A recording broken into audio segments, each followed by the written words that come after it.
Blog Talk Radio.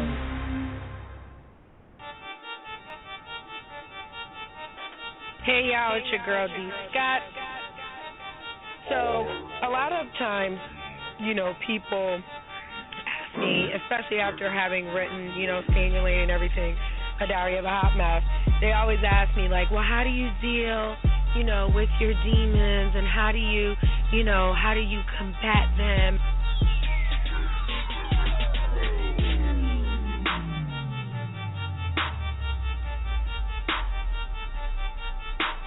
People can sit there and act like, oh no, I don't know people that live like that. Shit, yes you do. You just probably don't talk to them, and that's okay. But I would like to acknowledge my hood roots whenever I can, because sometimes we can end up back there and not want to be there. I am not a peacock. I'm more of a shark. So I don't need to flaunt my feathers and, fucking walk around and act like, this is fit to happen and I'm fit to do this. I don't like the fit to do. I'm more of a, I did this shit, I'm a shark, I laid in wait, I'm a night feeder, I waited, I came at y'all at an angle, and I ate your fucking face. I ate your whole life, and that's what I did. Because if I have to tell you, one of my things is if I have to tell you I'm coming, if I do tell you I'm coming, I'm already here.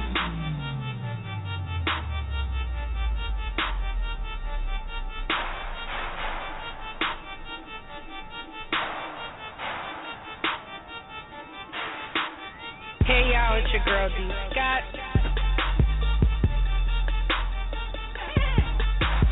Hey y'all, it's your girl D. Scott.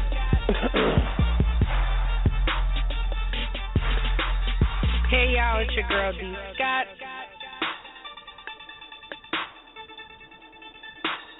Hey y'all, it's your girl D. Scott.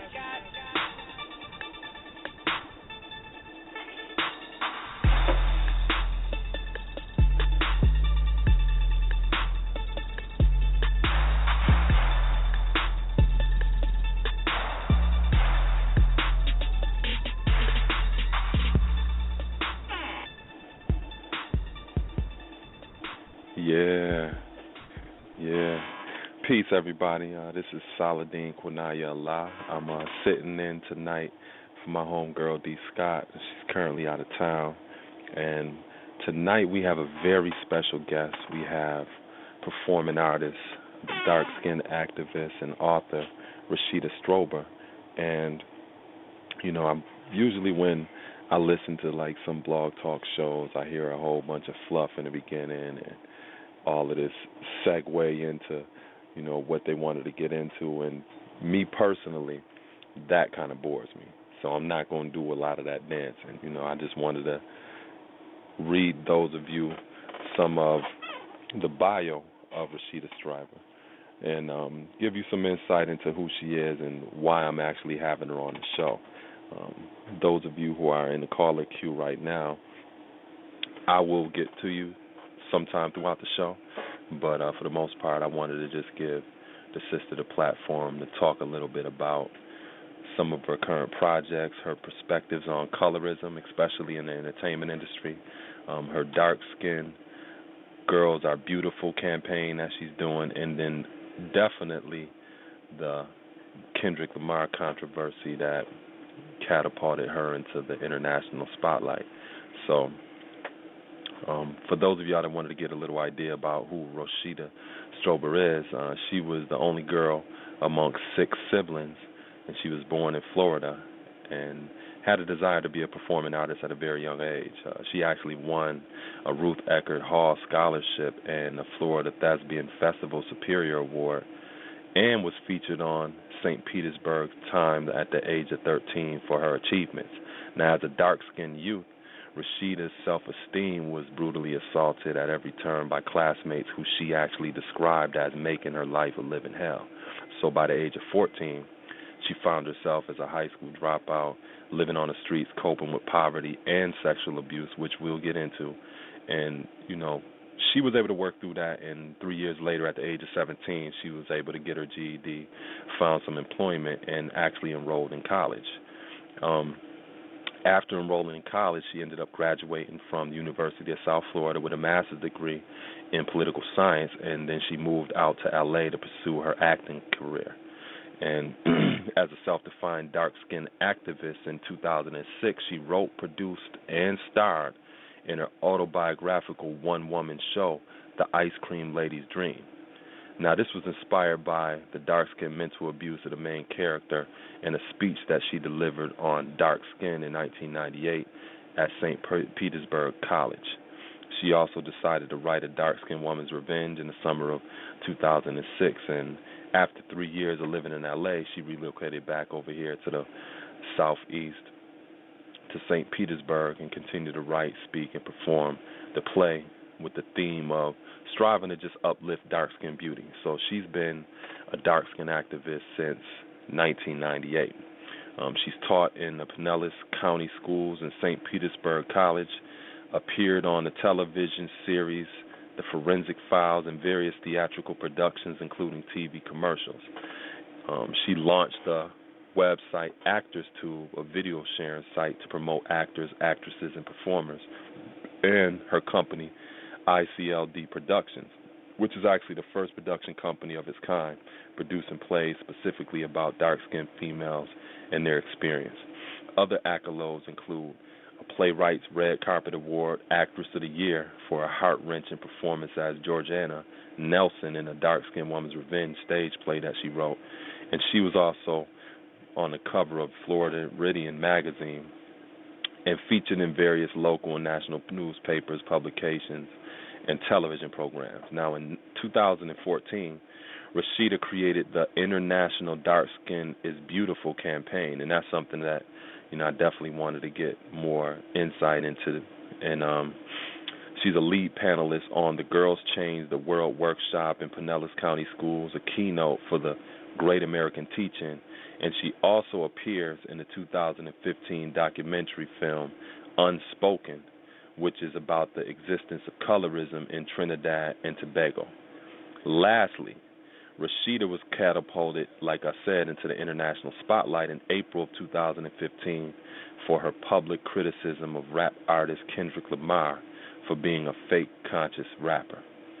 So, tonight I'm going to have her on the show and talk, like I said, a little bit more in detail about her campaign, her perspectives on colorism, the current projects that she's working on, and, of course, the Kendrick Lamar controversy. And, I wanted to first give my homegirl D. Scott a shout-out for letting me fill in with her, having Rashida on the show.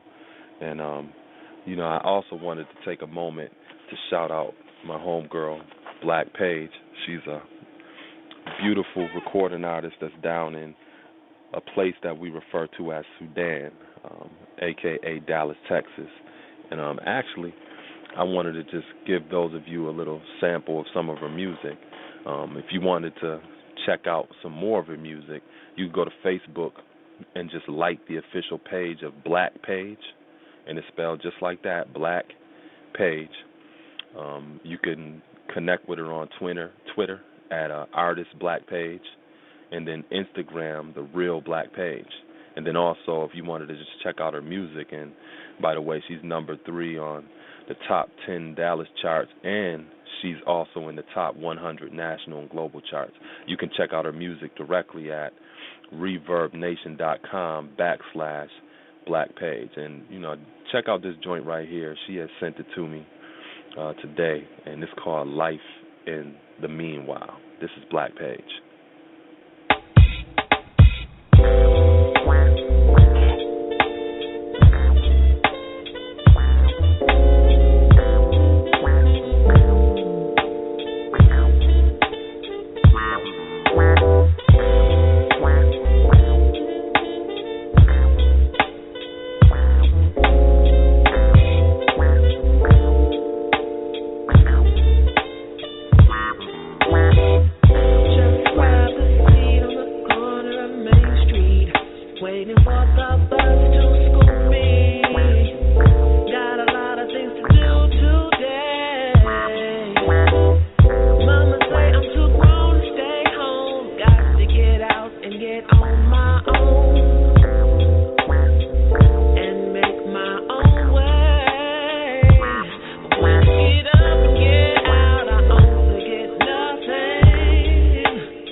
When passing time comes,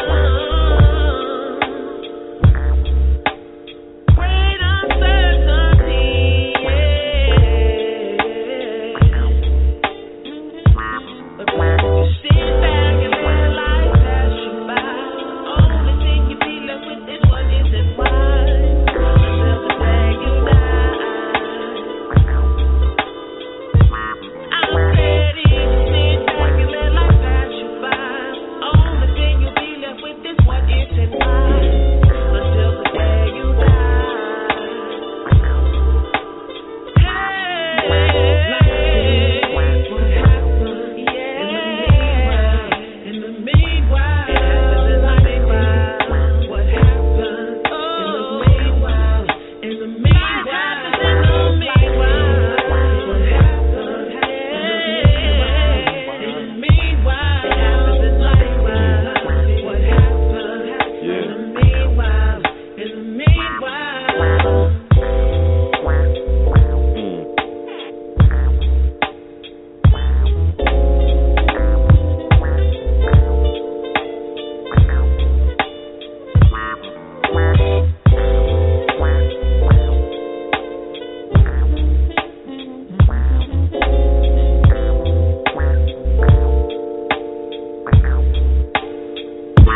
like that, if you don't plan ahead, then you plan to fail. All the planning you're doing, only time will tell. And the shit you're doing don't mean a damn thing.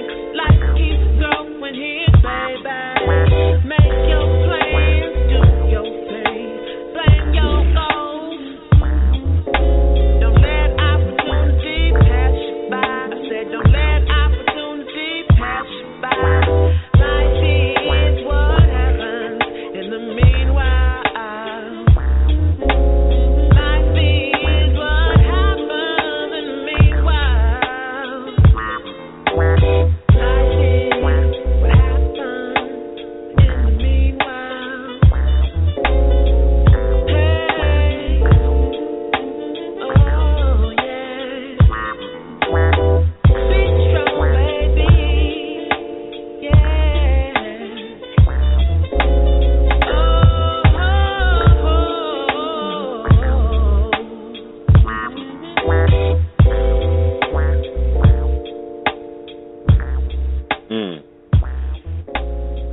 Ooh.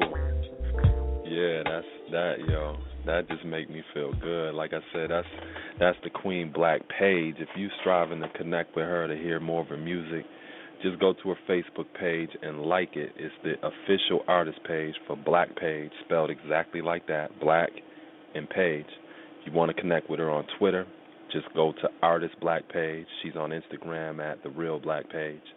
And her music, just go to ReverbNation.com/Black Page. And she's number 3 on the top 10 Dallas charts, as well as listed in the top 100 national and global charts. And, you know, that's my sis right there. So without further ado, I'm going to check and see if Rashida's on the line right here. Hold on for a second. Peace. Is this Rashida? Hey, it's Rashida. How you doing? Ooh, okay. Good. I'm excellent. Yo, I was just reading your bio, and I'm looking at this. I'm like, it's a lot of stuff that you've done. You know what I mean? One of the things that I did neglect to mention is, you know, your activism, the history of it, working with the Uhuru movement, as well as I found out that you, when you were in graduate school, that you did a thesis on the impact of structural adjustment policies in Sierra Leone. So, you know, I think that's important to talk about because, you know, sometimes I think people just look at you as a mad black woman and they not really knowing your credentials and the foundation that you're standing on for real.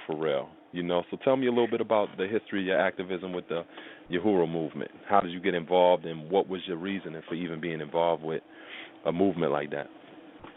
Right. My father was a Muslim. He actually started a whole bunch of mosques in St. Petersburg. Back in, like the I want to say around the 50s or the 40s. He was like about 30 years older than my mom, so he was older. So my father with him being a Muslim, that's really where all the activism stuff started. Wow. So when you say Muslim, was he dealing with the Nation of Islam under the Honorable Elijah Muhammad? Nation of Islam. Oh wow. Okay. Yeah. So he one of the old school do for self. You know. Right. You know that's a lot different than some of the variations of the nation that we may see today. You know what I'm saying? Right. So he was very instrumental in your orientation psychologically and culturally. Absolutely. So, you know, as I grew up around him and him teaching me about, you know, the Nation of Islam and listening to Malcolm X and Louis Farrakhan and those people, he would always have tapes at the time when I would come to his house and I would listen to them because he didn't watch TV. And he would tell me that the black person was the original person. And so that kind of thing just kind of marinated in my head. And as I got older, there was a man in 98, there was a man named Chairman Omali Ashatella. I had read about, I was at work, I remember reading about a mural that he had torn down and how the city of St. Petersburg was supposed to be doing some legal stuff around that. And I read the story, and that's how I kind of like got introduced to the Uhuru movement. I called them all hyped up because I was already an activist anyway. So I'm calling them. They like, come to the meeting. And so somebody came and picked me up, and it was just on from there. I believe that was 99 or 98 or something like that. So I spent about 8 or 9 years working in the movement. Yeah. Damn, that's peace. So what does the demographics look like in St. Petersburg? Is it like, you know, a concentrated percentage of our people there? You know, what percentage? 20%, 50%? How did that actually look? It's not a big concentration. I would say it's around somewhere between 15 to 20%, and that's being liberal. It might be a little bit less than that actually. So. Yeah. Wow. So would you say that kind of affected some of your perspectives as well, like living in that kind of environment? And have you lived in other places where it was more of a percentage of our people? Right. Yeah, it did affect that because St. Petersburg this place is really, it's nice, it's beautiful, it's clean, but it's very racist.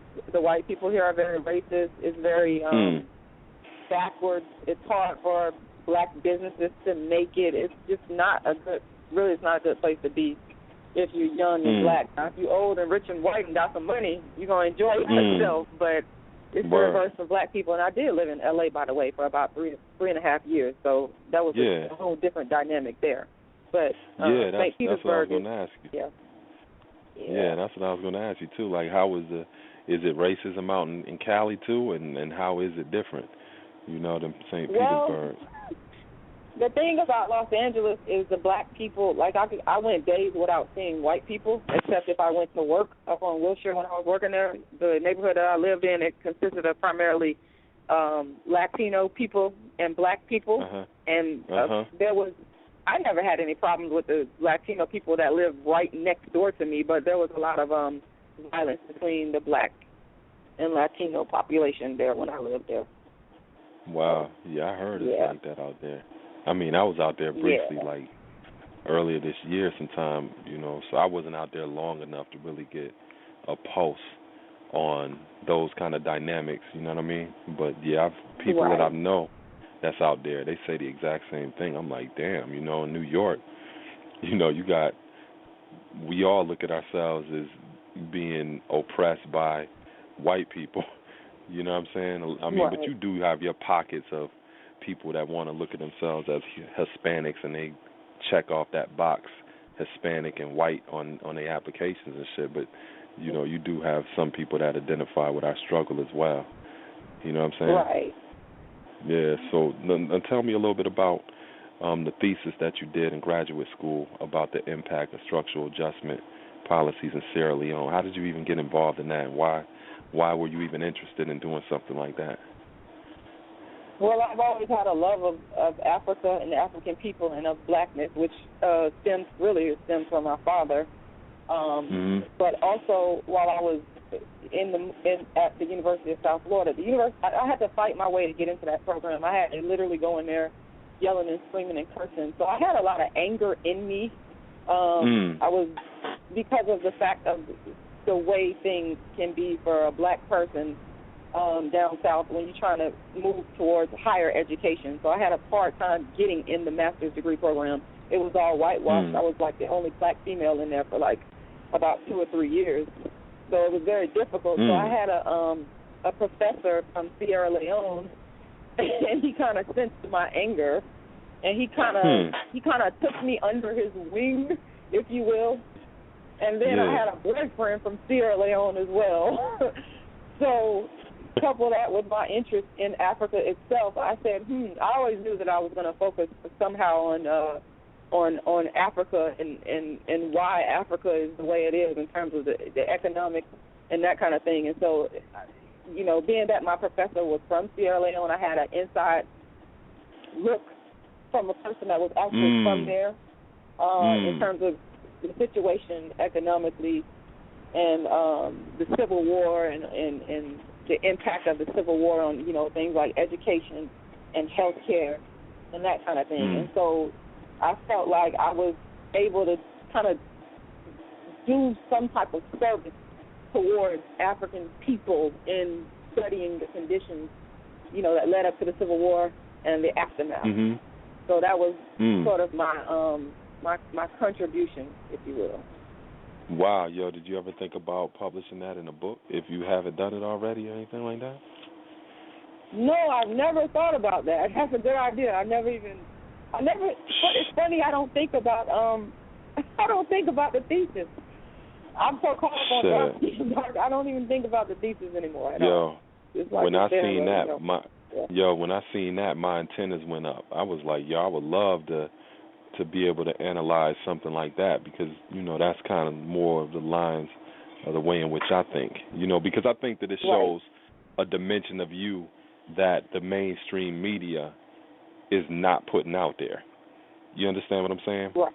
It's like Absolutely. At the same time, you got a master's degree in political science and shit, you know, and you're doing theses on the impact of structural adjustment policies in Sierra Leone. You know what I mean?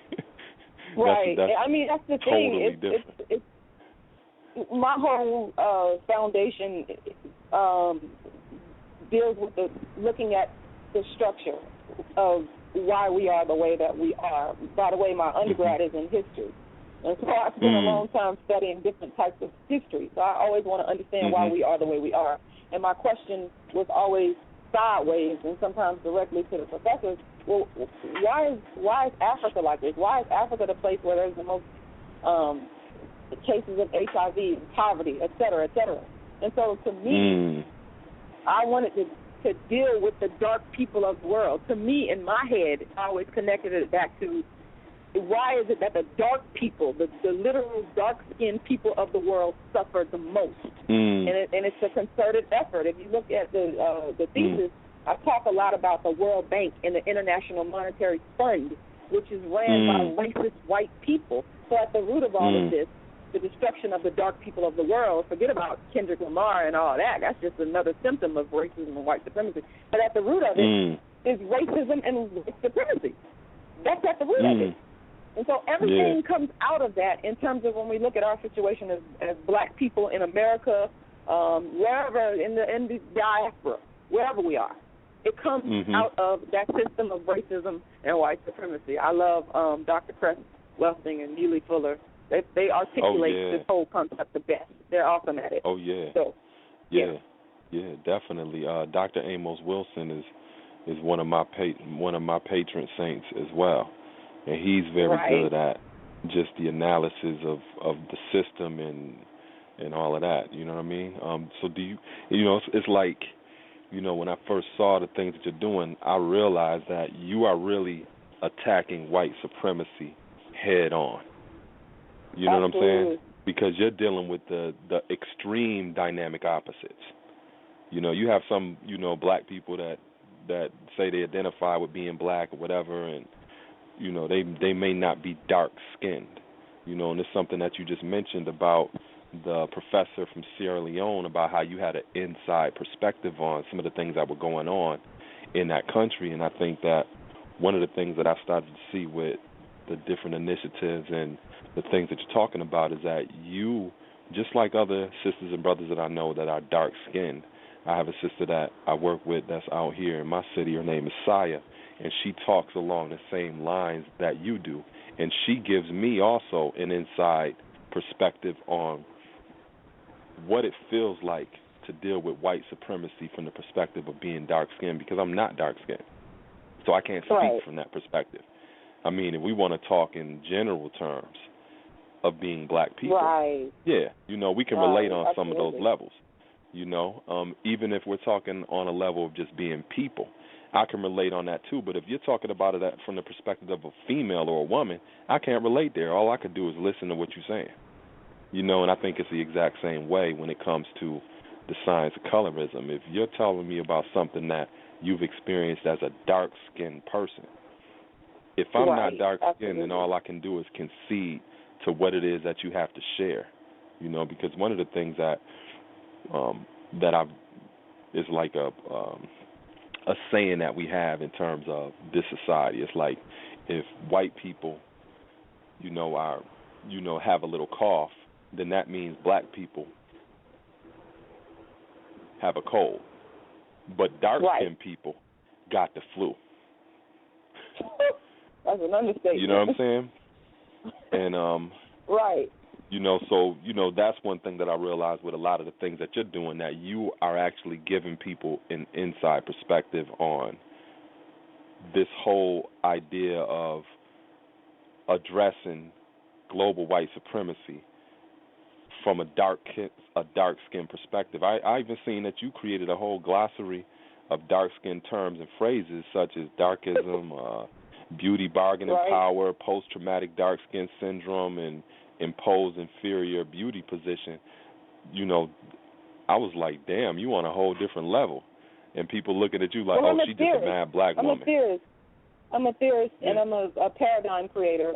One of the things that I've learned, one of the things that I was forced to do in grad school is to learn about all these white males who created paradigm shifts. And I said to myself, I'm my own thinker. I can create my own paradigm.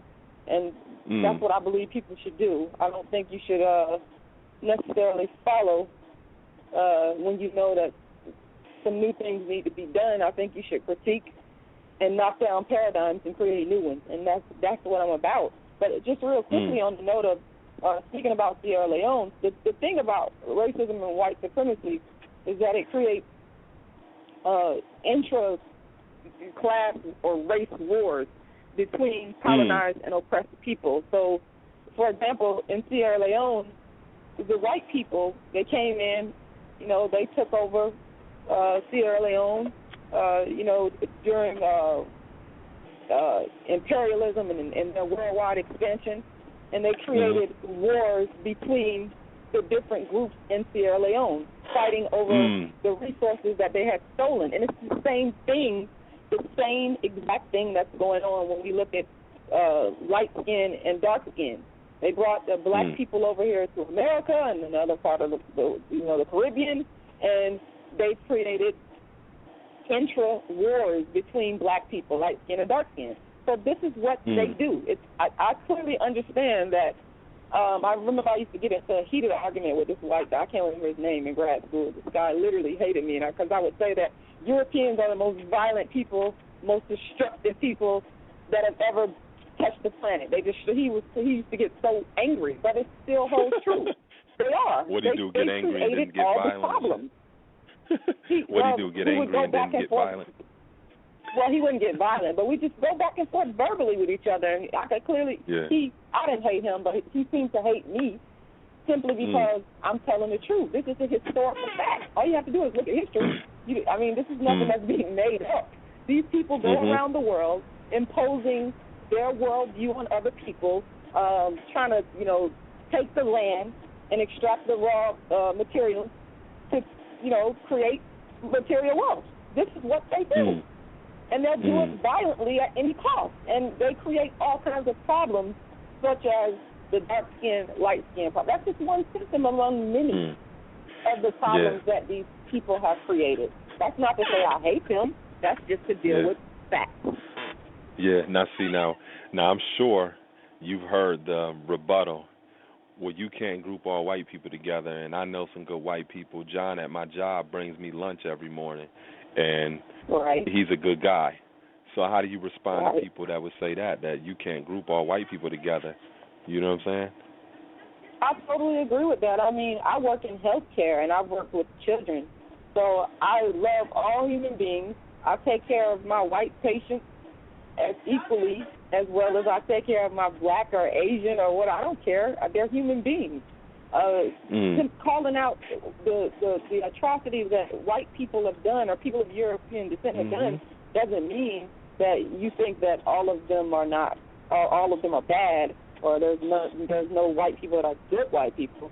That doesn't make sense. Yeah. It's just the situation that we find ourselves in, and the situation that most white people find themselves in as a result of black oppression and black people doing all this free work. They find themselves in a better situation than black people are in. They have all this money and all this wealth and all this.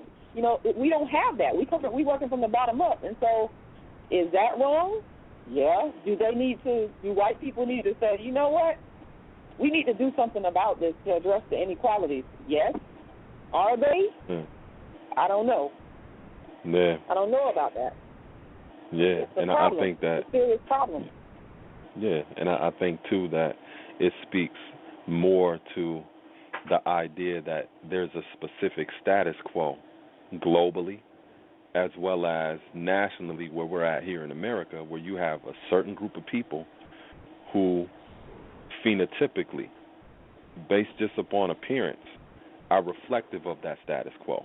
And because of that, there are certain privileges that come along with people being defined categorically as members of that status quo. You know what I'm saying? Absolutely. And either you're participating in upholding it or you're not. So I think sometimes in terms of speaking about white people, that it's really articulating a white mindset of supremacy, of superiority, of institutionalized racism that a lot of people simply buy into and uphold, and are not really dedicated to doing anything to undermine that system or to change it to make it anything that's equitable for all of the members of the human family that live here in America, Right. And unfortunately, you don't really see a lot of people who are in that position to get those privileges based upon being a member of that status quo, to just give that shit up and be like, nah, I just want to do what's fair. Right. Right. I don't want these privileges. I mean, I think that even if a lot of us were in that position, we may find it difficult to just give up those privileges and be like, yo, I just want to be fair with everybody. Right. You know what I'm saying? Right. So, go ahead. No, go ahead. No, I was just going to ask a little bit more about that in terms of being a female. What does beauty bargaining power have to do with that whole idea of global white supremacy and institutionalized racism? Because that is one of the terms or phrases that you coin in your glossary. Right. Beauty bargaining power is all about economics. Wherein if a woman is white, then of course she's going to be at the top of the economic ladder when it comes to dealing with how women in American society accumulate and acquire wealth. So what that means is if she's a white woman, of course, she's going to be able to capitalize on corporate opportunities, job opportunities, educational opportunities, in the movie industry, in the husband industry, the boyfriend industry. She's going to get the better of the men who are economically able and stable and able to provide. And if she's the lighter the woman is, and this has been proven. People like to debate me on this all the time, but I always like to say you'll be a fool to debate facts. It doesn't make any sense. I'm not going to argue with people over facts. The colorism literature clearly shows that the lighter a woman is, and again, the white woman is at the top of this food chain, the better off her economic opportunities. And it's exemplified in the ways that I just expressed through marrying into, education, all means by which people gain economically. Lighter skin is going to do better. So as you go down the food chain, the darker skinned woman is, of course, on the bottom, and that's worldwide, not just over in India, all over the world. The darker the woman is, the least off she is. And so the darker a woman is, it kind of alleviates her beauty bargaining power, like therefore her economic power. So she has to really fight hard to advance economically. So I hope I answered your question. Yeah. I mean, and I see people turning that shit into, you just don't like light-skinned women. No. It's dark-skinned women against light-skinned women, and they don't understand what you're actually saying. No, you know what I mean? I made a video about the light-skinned woman that saved my life, and her name is Vita. May she rest in peace. She was very light-skinned, extremely light-skinned, and if it wasn't for her, I would have never gotten my GED. I would have never gotten off the street. I wouldn't have never gotten an apartment. I wouldn't have never gotten my master's degree. It was because of her and her help that she gave me. And her daughter, who is also very light-skinned, Shamina, if you're listening, thank you. I done thanked her a million times. This same light-skinned woman who's my best friend, she, over the last 5 years, she's gone to all of my dark-skinned plays. So it's like, these people, they really don't understand who I am and where I'm coming from. I think sometimes maybe they do understand, they just don't want to understand, because it's a big elephant in the room, and people don't want to deal with the elephant in the room. They just kind of want to tiptoe around it, and so they rather make up things and say, oh, you hate this and that and the third, and it doesn't make logical sense at the end of the day. It really doesn't. So yeah, because you know what? I didn't really see too many white people touching this whole subject of, you being a dark-skinned activist and your campaign with dark-skinned beauty, and I didn't really see too many white people touching that. I seen more black people, like, speaking out publicly against you. Actually, it's funny that you mention that. It's funny that you mention that, because before this whole Kendrick Lamar thing came to fruition, white people have actually supported what I've done. I've been in major newspapers. I was like on the cover of the Floridian, which is a major paper in Florida, and they did a story on me. A white writer. Also, they like that dark skin. Yeah, I mean, it's like white people actually have supported my plays and what I'm doing. I got to be honest. When I was living in L.A., I was performing my play at a place called Theater. A white man owned it, and he kind of saw it and liked it and was like, wow, I want to direct this.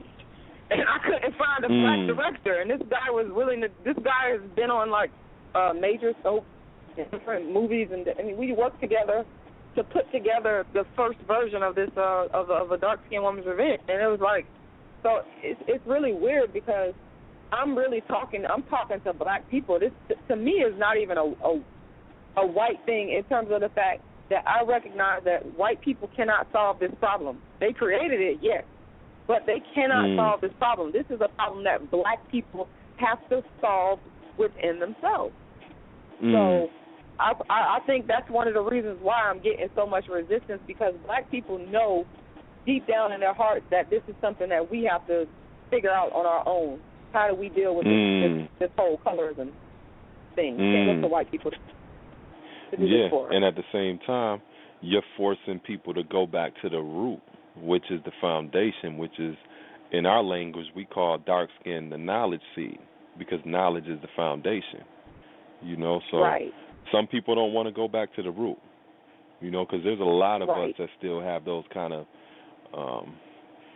ideas in our head about who the original woman is, who the original man is, and confronting that also forces a person to confront a lot of their own misconceptions. You know what I'm saying? Right. So it's almost like a form of cognitive dissonance that I see that goes on with a lot of our people.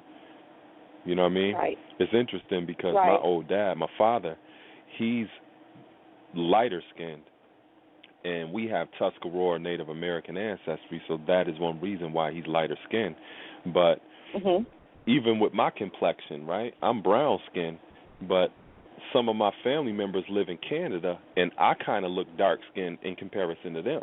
They're so light skinned. So my father grew up with that sense of colorism, and he made a decision very early on in his life that he wanted to marry a dark skinned woman, and that is my mother, and she's dark skinned. And interesting. Some of his family had problems with that. I'm pretty sure. You know what I'm saying? So he orientated me a certain way growing up. He collected African artifacts. He always taught us about classical civilization in terms of our people.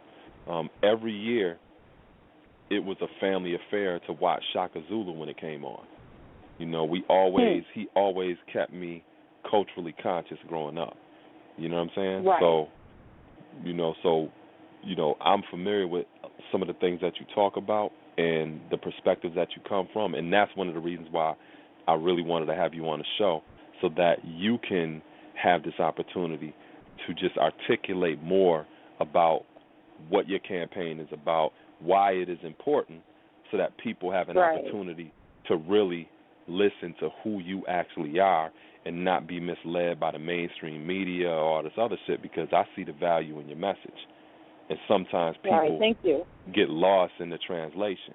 You know what I'm saying? Absolutely. Yeah, so tell me a little bit about, I was really intrigued by the glossary that you created with the dark skin terms and phrases, but tell me a little bit about how you came up with the idea of post-traumatic dark skin syndrome. I constantly think. I just think, some people say I overthink things. I've been accused of that a lot. And so I would do this play in schools and in different venues, and people would ask questions, and they would mainly ask me about my upbringing. And to be honest, I don't really like to talk about my upbringing because it was extremely painful. And when I start to think back on it, and all the things that I went through with people, with mainly black men calling me all kinds of names, you black, skinny, and ugly, African booty, all kind of stuff. It was very traumatic for me as a child and as a adolescent. I'm the type of person that really takes things to heart. And so when I thought about that, I thought that this is traumatic for me. I'm experiencing something that's, really traumatizing to me. And that's one of the reasons why I decided to articulate it through the performing arts, because I'm a naturally emotional person.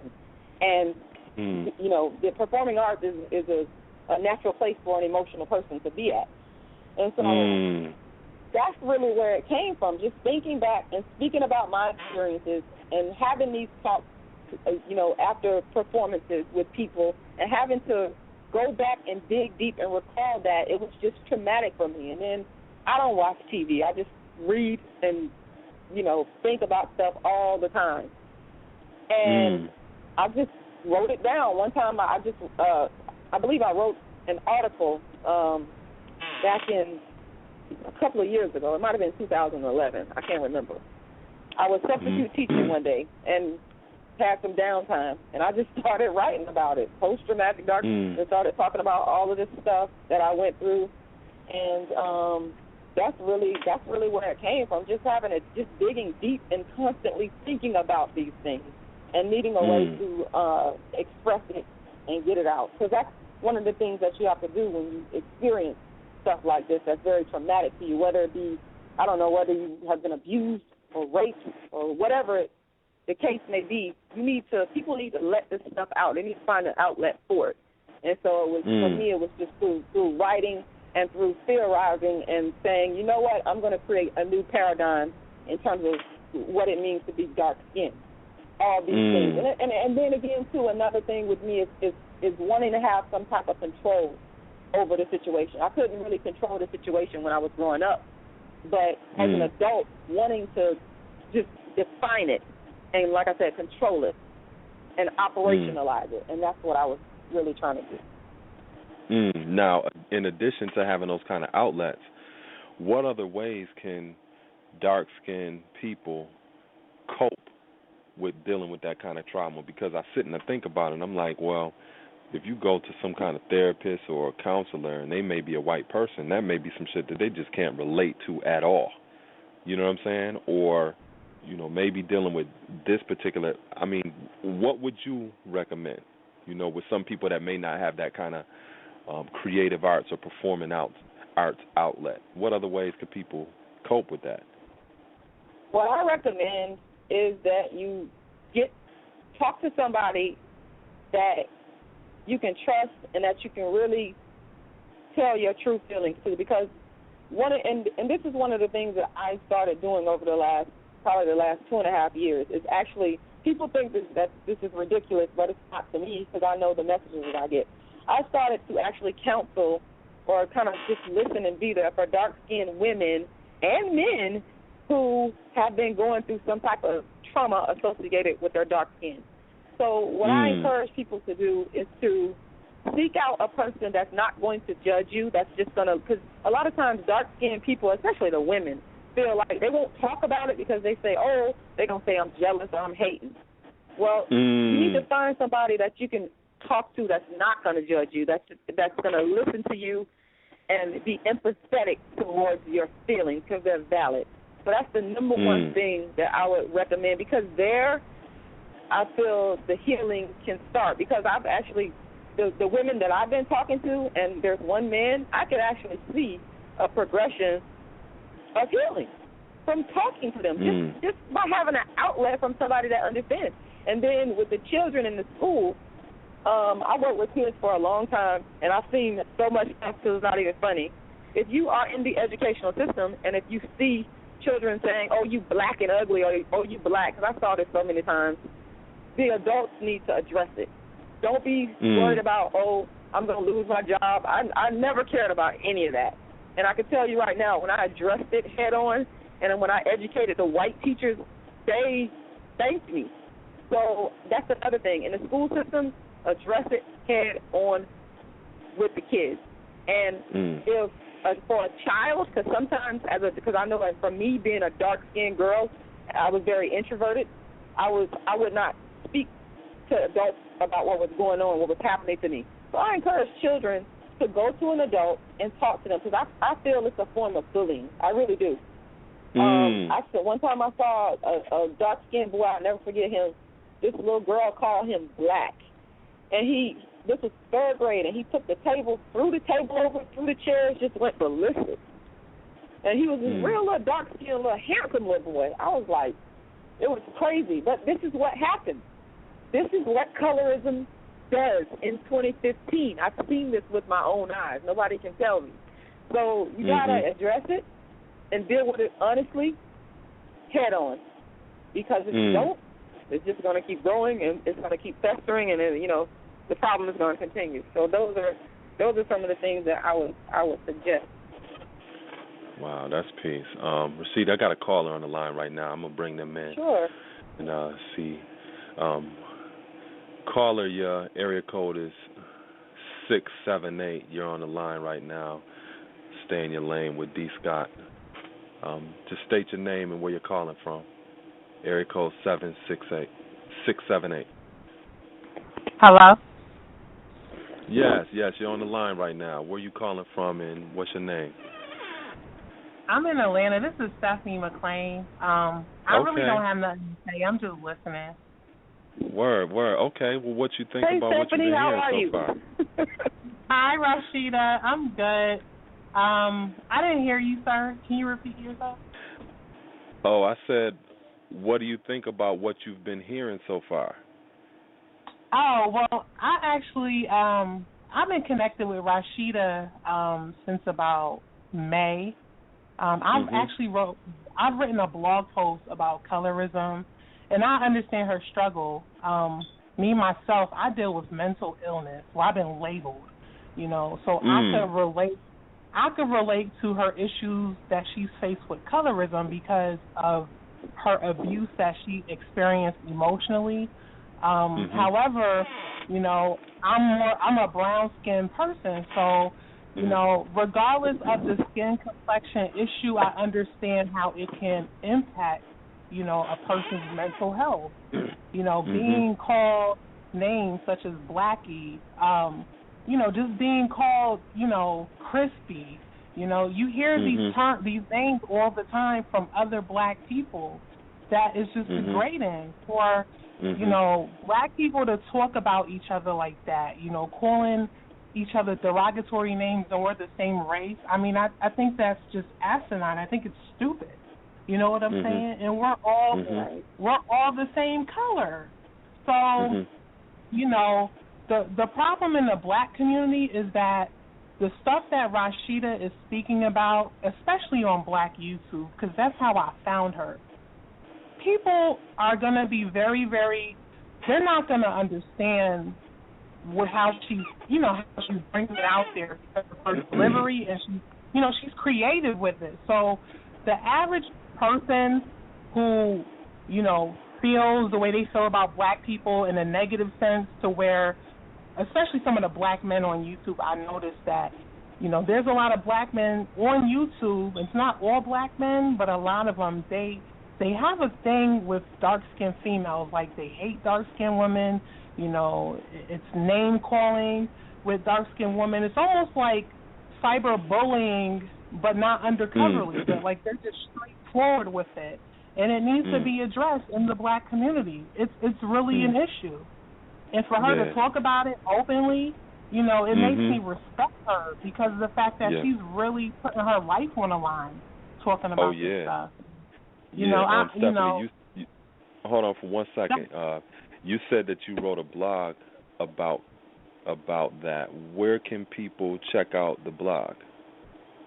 The name of the website is called RFLDMHAgroup.com. So it's RFLD Mental Health Advocacy Group, MHAgroup.com. And I wrote my views on it, and Rashida actually shared some of her information regarding her experiences with colorism. And I just spoke about it because it needs to be addressed, because a lot of times, we go on YouTube, we type in her name, and we find Kendrick Lamar. Everything she said about Kendrick Lamar, I feel like that has nothing to do with what her movement is all about. And people are, discrediting her. They're not understanding her campaign. I mean, it's just common sense. Like, okay, somebody starts a campaign for drunk driving. There's a reason behind it. So she's talking about, the Dark Skin is Beautiful campaign for, little girls and women that experience dark skin mental abuse. What's so hard about comprehending that? It just makes sense.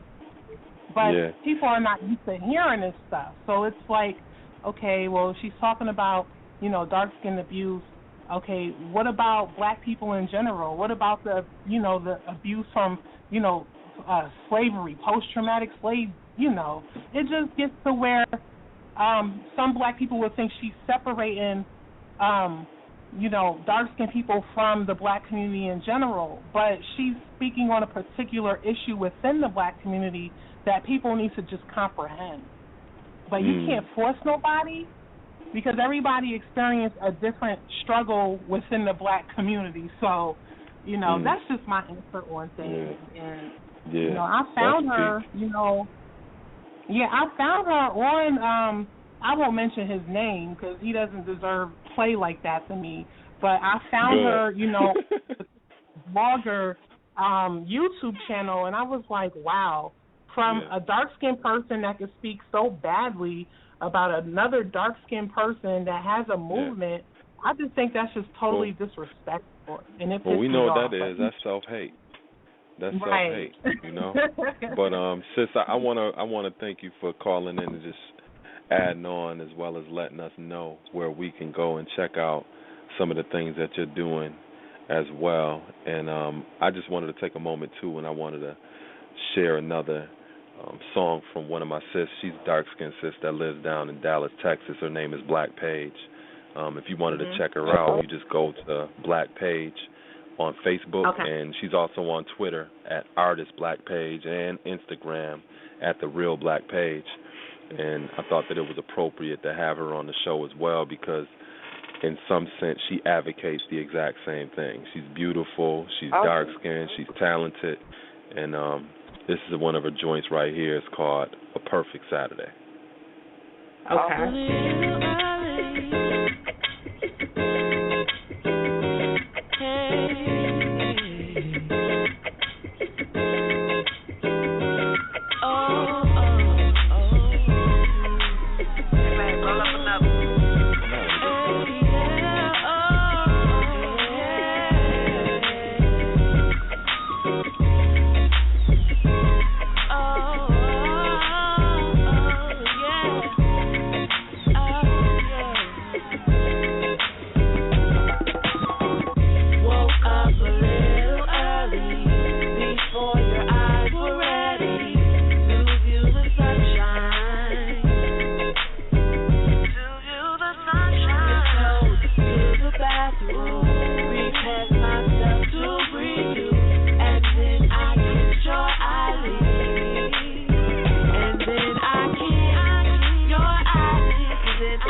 Yeah, again, that was the Queen Black Page. If you want to check out her music, go to reverbnation.com/Black Page.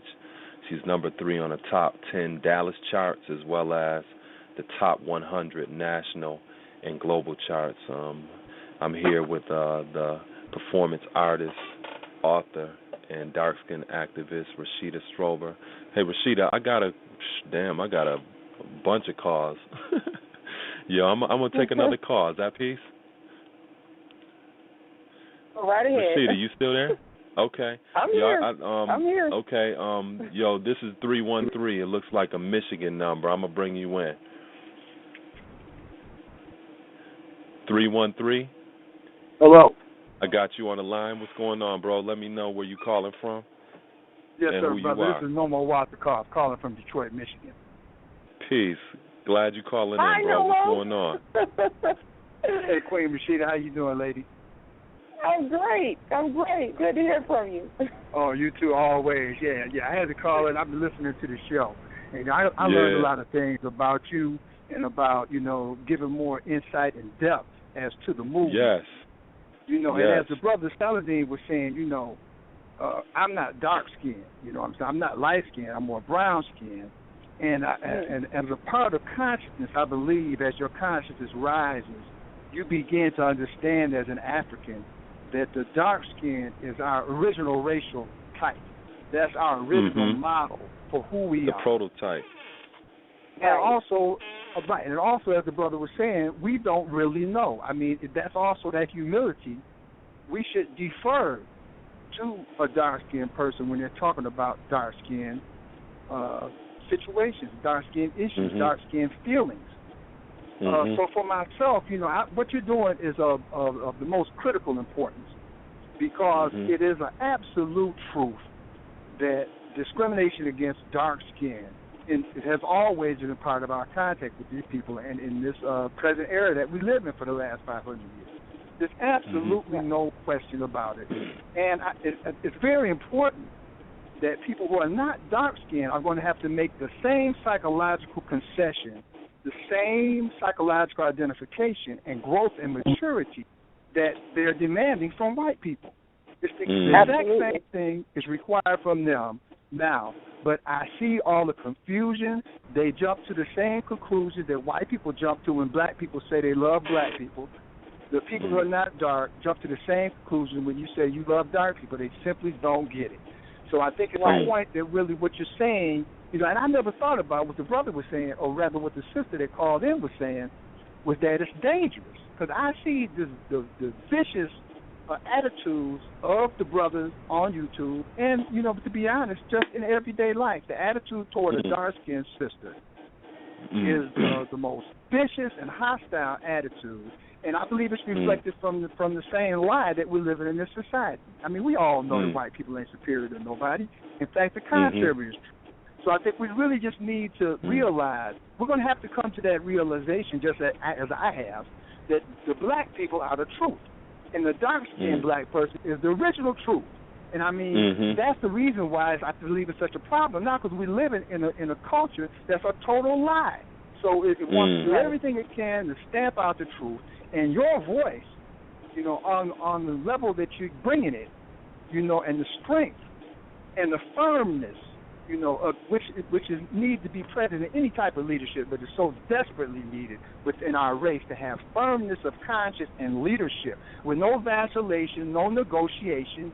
This is a movement to love black, dark-skinned people, to give dark-skinned people a voice. You've been quiet for too long, and everybody expects you to be quiet. And to be very honest, it's the same way now. If you don't stand up and stay firm, just like you are now, it's the same situation. When black people get an advantage, the dark people sink right to the bottom. When Marcus Garvey came to this country, the first thing he said when he went to the NAACP office to try to get support from Du Bois, he said he didn't know if he was in a white office or a black office. But everybody was light, super light.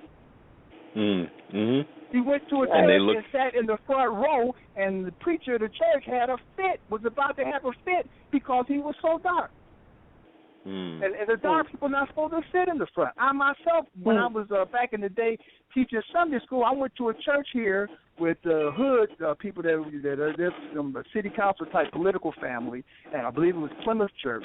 And one of the sons was the preacher. And I went in there just as I was becoming conscious, and they had a choir that was singing, and the dark girl was in the back row of the choir. And all of the light people was in front, and I sat right there in the front, and I blocked my eyes on this girl, and I wouldn't look anywhere else. And they kind of looked at me until finally, they was about to have a fit. They was like, what's this nigga looking at? What's this nigga problem? Because I was determined to stay locked on this system because I was coming into my level of consciousness. So what you're doing is of the most fundamental and critical importance, because our people have to wake up. We're not going to be able to get anywhere if as soon as we get an advantage, certainly people that are not dark-skinned have been discriminated against. Certainly I have, but I'm also very, very clear. There's no doubt in my mind. I remember years ago when I was working at IBM, and this was back in the days when we was wearing perms, they had the nerve to tell me one day, "No, but your hair really like that, ain't it?" I said, "No, my hair is snappy."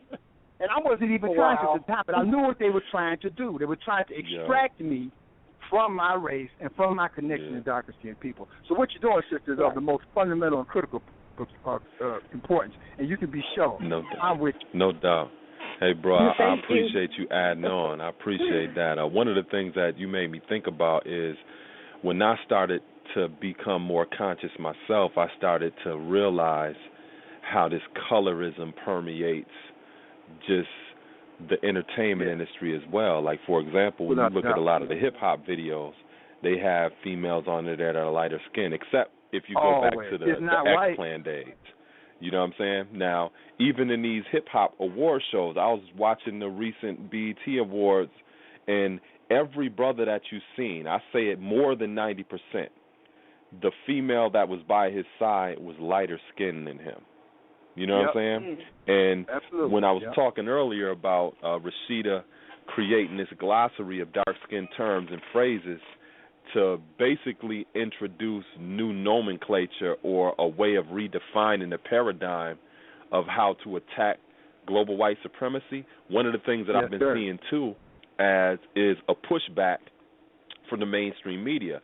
For example, one of the things that they use now that you will recognize in a lot of commercial ads, in a lot of marketing and promotion, is they have a term called ethnically ambiguous. So you have people, whether they're males or females, that you can't even, when you look at them, you can't really tell where they come from.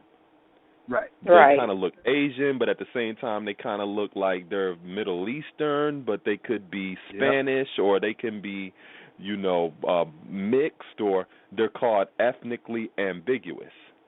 And they're utilizing that to promote an agenda which, on the same level, supports global white supremacy. So, bro, I want to thank you for calling in, and I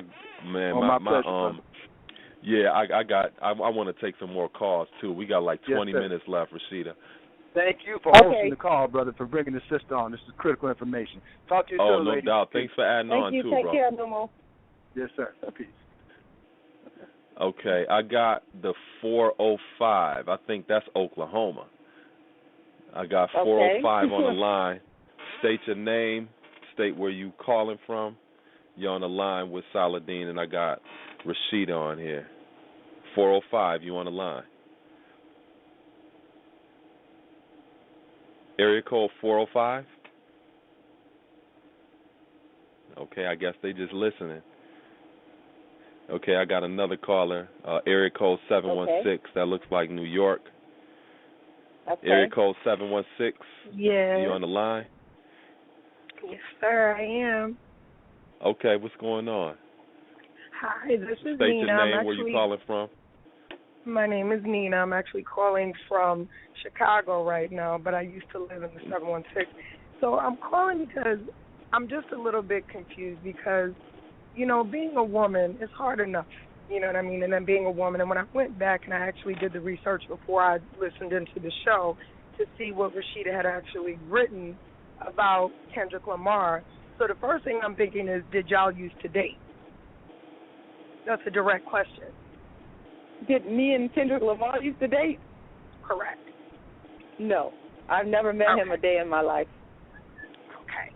So you understand that when you read what you wrote, and it was so explosive and coon and motherfucker and all this other stuff, it makes women feel like, dark skin, like to any woman, makes it feel like, well, maybe they had a history previous that maybe he snubbed you or maybe you were upset about something else, because that was just a little bit too emotional without any statistical fact like what Saladin was putting in behind it. And then it sounded like you took this and took it upon your shoulders, and you know that when they quote you, they put in quotation marks dark-skinned activists because they're still waiting on you to make moves to prove, you know what I mean, this self, proclaim. So I don't understand where the anger is coming from, and we should be celebrating the fact that this man has been with this woman for 10 years, that she is at least of color, that she's not a thought, that she's not, ignorant, he's not, that's not a baby's mom, and that with the statistics rising and the fact that black men are just not marrying us, period, I'm just happy to see that he's getting married at all. You understand what I'm saying? So I just want to know where that anger comes from, because I know you have a book coming out, so we're all interested in reading that. But, everything is not dark skin versus light skin. It reminds me of the Spike Lee movie back in the day, School Days, when they had, the light skinned girls dancing against the dark skinned girls. It just doesn't make sense for us to be divided within our own culture. And we got people burning down churches in South Carolina. It didn't matter what color he was, because when we all died, they was all black and charred and burned to death. So those are the things that we should be focusing on instead of what some celebrity is doing with his personal life, especially if you don't know him. Because I was like, well, maybe she knows him. You understand what I'm saying? So where did that anger come from? Let me address that. You asked some very loaded questions. The anger comes from the fact that dark-skinned women are not equal. The beauty of the dark-skinned women is not equal, and it is the responsibility of the black man to help to equalize that. And when you have a person like Kendrick Lamar, who is a celebrity, that's why he's important. See, I always like to focus on the celebrities because the media has the ability to impact the minds of people, young people, old people, it doesn't matter. And so if you have a man like Kendrick Lamar, and in the book I did write about him fooling dark-skinned women who write songs that makes you think, oh, he's for dark-skinned women, or who puts dark-skinned women in his videos, and then you turn around and you marry a non-dark-skinned woman, that is a contradiction on his part. It has nothing to do with me hating non-dark-skinned women. That's not even what this is about. And I've had to address this many times, and I'll address it here again. The Dark Skin is Beautiful campaign is not about light-skinned women. I never, in fact, talk about light-skinned women because it's not the responsibility of a non-dark-skinned. But you did when you called his girlfriend. You did when you called his girlfriend out. Like you specifically said light-skinned women. Wait a minute. I called him out. But you did bring light-skinned women. Right, but you brought her into it. You're not talking about his way of dress. You're talking about his choice as woman. Let's deal with facts. I called Kendrick Lamar out. His girlfriend does not have anything to do with it. And I will not allow people to put light-skinned women into this movement in a negative light. But you brought him in. What it's about. But you brought him in. That's why you have to be careful. That's what you brought in. That's your perception. No, I'm telling you right now it's America's that's perspective. not what that's this movement is about. Hold on. Y'all putting you in parentheses because you're not even really an activist. Views of it when I'm clearly telling you. No, it's not a view. It is a fact. No, I am listening. But everything is wrong. What my views are, and you're not listening to that. You're drawing y'all gotta women talk. into. Yeah, hold on. Y'all gotta talk one at a time because I know I got two ears, but I can't listen to both of y'all at the same time, and nobody else could either. So one of y'all gotta say something, and then the other person gotta share what they got to say too. So Rashida, since you the guest on the show, go ahead and say what you got to say. Right. Once again, the way that I look at this is that people are using this as a opportunity to attack a dark-skinned woman for speaking out on dark-skin discrimination. So what they're trying to do is reverse it, when in fact it has nothing to do with light-skinned women. Now, people can take whatever they want to take from what I'm saying, but I'm telling you about me and my movement. It has never had anything to do with light-skinned women. It has everything to do with the fact that black men discriminate against dark-skinned women. Now, the term that I used was non-dark skin, and again, that's an ambiguous term. I didn't say light skin. I didn't say white skin. I said non-dark skin. And what that means is that could be any non-dark skinned person. Essentially what I was dealing with is Kendrick Lamar. And the fact of him deceiving dark-skinned women, like I said, he's pretending like he likes them by portraying them in his videos, by speaking on the colorism issue in his song, and then you're not living what you speak. Because, again, I don't take back anything I say. Let me be real clear about that. I don't take back anything. If I was saying this to somebody's face, I'd be saying the exact same thing. Kendrick Lamar is a fraud. He's a fake conscious. I don't want to. May I curse on your radio show? Because I can say it. He's a fake conscious motherfucker. I hope you guys are listening to me clearly because of his stance that he has taken. Okay? And this is typical of what a lot of black entertainers do. They'll come out and fool dark-skinned women, black women, because market research has shown that it is the women that will be the purchasers of records and concert ticket sales. It's the women. And so they know what they're doing. It's a marketing ploy. But then you come out with a non-dark-skinned woman or in my case, a non-dark-skinned woman, because that's what I'm specifically speaking about. That, to me, is fraud. Whether you agree with me or not, really I'm not asking nobody to agree because I don't seek people's approval. I say what I have to say and do what I need to do, and I focus on the impact of it and forcing people to deal head-on with the issue, and that is what we have to do. And what this man has done is fraudulent. If I ever get an opportunity to tell him, I'll tell it to him to his face. What can he do? Deny it? Argue back and forth with me? That's fine. He hasn't even addressed you on this. That's how unimportant this is to him. He doesn't have to address me. And let me just also say this. Let me just also say this. People need to understand this right here very clearly. My movement is not about Kendrick Lamar. Let me just quickly go into how Kendrick Lamar even came up. Let me tell you something. I've been calling out black celebrity men for the longest, for years, about discriminating against dark-skinned women. One day, one of the young ladies that I counsel, she messaged me on Facebook, and she said, Rashida, did you see Kendrick Lamar's fiance? And I was like, no, because I don't really listen to Kendrick Lamar like that. I'm from the 90s era, and he's not really on my radar, although I have heard of him. So she said, go see who his fiance is. And I went and I looked, and after that, I said what I had to say. And I would have said it about any other black man that I felt was discriminating against. I don't bite my tongue. It is what it is, whether you agree with me or not. All right, my turn.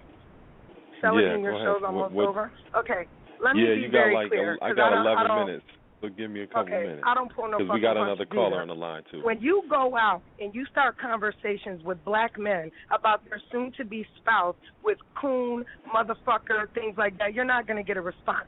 So my movement, okay, as a black woman, is to make sure that we are speaking to our black men with a little bit more gratitude than what we do. I don't care what they do. Number one, let me be very clear. If you have a drop of melanin in you, you are dark-skinned, period.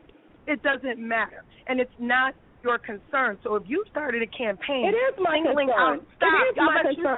It's not your concern because you would Rashida, never, ever get the chance to date any single one of them. So it shouldn't matter to you who Kendrick Lamar dates. Because I really thought, I was like, well, maybe no, it doesn't. And when you stop airbrushing your pictures in your press and your media kits, then you'll make me believe that your dark skin is beautiful. Okay, so you want to sit up here and talk about light-skinned women, and I've not identified which I was, but I can tell you I was married to very dark-skinned women. I haven't even said anything about a light-skinned woman. But you did bring light-skinned women in it when you addressed someone else's spouse, and that's that disrespectful black woman shit that women do. That no, I'm not. You can be done. Like I let you speak. You knew you was gonna get this work. You knew you was gonna get this work, but you came out and you spoke against someone else's wife. You are a disrespectful motherfucker, and that is exactly why no one. I already did check you. Listen, no one cares about what you say. That's why they put the name in fucking parentheses. You're full of shit. So like I said, Saladin, listen, I'm on the phone because I wanted to make sure you didn't used to date this motherfucker. I wanted to make sure you didn't have a history. Because I think you're sick. And I think that you need help. One drop of blood, we all dark skinned. Period, point blank. I don't think it's a way of life. It's a way of life. One drop of dark skin, one drop of melanin, we all dark skinned. And the sooner that you realize that, the sooner you'll stop being a fraud. You ain't no goddamn dark skin. That's not my reality. You don't speak about dark skinned women in America or across the country. Who are you to speak about anybody's wife? You are disrespectful at the very least to the black man. And any black man that will sit up there and support anything you say after you called another black man a coon and a motherfucker, fuck him too. And I'm done. Okay. Well, she hung up. I'm glad she got it off her chest. She can call back in again. But that's what a lot of these light-skinned women do. They're like I said, if people really checked into my history, if they, like you did, and really paid attention, then they would know that I've never said anything about a light-skinned woman. Because, again, they're not even my focus. They're not even on my radar. It's the black men, like I said before. The black men are the ones who determine who it is they're going to date and who it is they're going to marry, and they're the ones that's discriminating against the dark-skinned women. So I don't have anything. I never had anything against a light-skinned woman, and I still don't. So. Oh. Okay. Well, let me take another caller. I got someone calling from the 727. 727. I got you on the line. Just state your name. Where you calling from? Leah from St. Petersburg, Florida. Okay, sis. How you doing? What's your name? Hey. Yes. In Rashida's defense, she is not putting down light-skinned women in no type of way. I'm light-skinned, a light-skinned woman, and she's done phenomenal things to help me. When Rashida Strober first started, when I first met her, of course now she's charged for coaching and things like that. But before that, she didn't charge me a dime. She was doing all these great things for me. I'm a light-skinned woman. If people have to read her story to understand where her pain is. It has nothing to do with light skin. She's not putting down light. She never put down light skinned women. It has nothing to do with that. But she is a wonderful person. She has gone through homelessness at 14 years old, raped twice. I mean, if you have to read her books, you have to read her story to know what type of person she is. And she does have a valid point. People that are light skinned do get privileges more in certain areas than dark-skinned women. Period, point blank. It is true. It's true. Okay. That's all I have to say.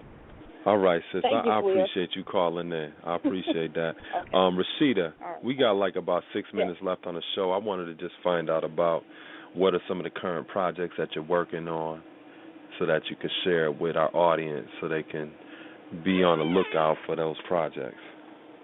For sure. Right now I have my wonderful web developer. She is almost done building darkskinnisbeautifulcampaign.com website. So that's going to be, the website is going to be actually launching after July 17th, as well as the book, A Dark Skinned Woman's Revenge, is getting ready to come out, as well as How to Be the Hottest Dark-Skinned Chick on the Planet.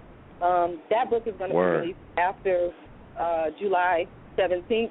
Also, I have a show, A Dark-Skinned Woman's Revenge, coming up in November in New Orleans. I've been getting a lot of people wanting me to come down there, so finally made that happen. I'm really excited about it. So, no doubt. Now, what is the book? Because that's based up off a play that you wrote some time ago, Dark-Skinned Woman's Revenge. What is that about? Right, A Dark-Skinned Woman's Revenge, the play, it actually started out when I was in Los Angeles. I moved out there to pursue the performing arts and decided to just write about my life. And the dynamic of being dark-skinned came up in the original play, Ice Cream Lady Dream. So I decided to write A Dark-Skinned Woman's Revenge back in 2006 and started doing readings, and then I started doing performances and that kind of thing. And then when I started performing, people would say, well, do you have a book? Or is there something I could buy? You have this on DVD? So I took off a year from performing and decided to put together the book, which is really a short story of 6 different women and their struggles with being dark-skinned in America, in relationships, on jobs, in any situation that you want to look at. It's their struggle of being dark-skinned. So that's pretty much what A Dark-Skinned Woman's Revenge is all about. That's peace. So, I mean, so if someone was to ask you, like, what is your purpose? What is your personal mission statement? What is your campaign all about? how would you answer that question? Simply to equalize the beauty of dark-skinned women and girls. That's the simple answer to it. I mean, that's pretty much it, because if you equalize, a lot of people have said, oh, you're a dark-skinned supremacist. No. Or you want dark-skinned privilege. What I want is equality. I'm a humanitarian. So to me, I see the beauty of dark-skinned women and girls as a human right, because going back to the concept of beauty bargaining power, we know that women use their beauty as what Dr. Margaret Hunter calls social capital. And social capital translates into all spheres of human society, or for women. And so if dark-skinned women cannot utilize their social capital and their beauty bargaining power, then what of the dark-skinned woman and girl? And so to me, that equates to human rights. So I'm looking for equality, the equalization of the beauty of dark-skinned women and girls. Oh, wow. Now, this is a related question. What is your relationship status right now? Because you know there's a lot of brothers listening to this right now, like, God damn. Like, you know what I'm saying? Oh, my God. So, I mean, what's up with that? What, are you married? Are you single? What is your relationship status? I'm straight up because I'm asking the questions that I know brothers want to know. Right. So what's I up with that that? A whole lot. Well, I'm actually married. I'm married, but I'm separated. I'm married to a dark-skinned man. He's very dark-skinned because I love dark-skinned people. I love black men of all shades, but this black man happens to be dark-skinned. So yeah, but that's my relationship status. Okay. Now, moving forward, do brown-skinned, light-skinned brothers, do we got a chance with you or what? I'm straight up serious. God. You know it's dudes thinking that. I'm just gonna say it like this. I'm just gonna say, and I've said this to people before that have asked me that same question. I have never discriminated against any shade of black men. Now, I've been discriminated against by black men for being dark-skinned, but I have personally never discriminated against any shade of black men ever. So I'm just gonna say that and leave it at that. Okay, that's peace. But, yo, Rashida, I want to thank you for coming on the show, give us an opportunity to just hear where you're coming from, and, just to promote some of the things that you're doing and giving people an opportunity to see the substance of who you are as opposed to some of the stuff that they see in mainstream media. I'm going to close out with my homegirl, Black Page. Again, this is a joint that she did called Traveling. Like I said, if you want to check her out, you can find her on Twitter at ArtistBlackPage. You can find her on Instagram, The Real Black Page, and ReverbNation.com/BlackPage. Thanks again, Rashida. I appreciate that a lot. All right, thank you. All right, peace, Queen. All right, take care. Bye-bye.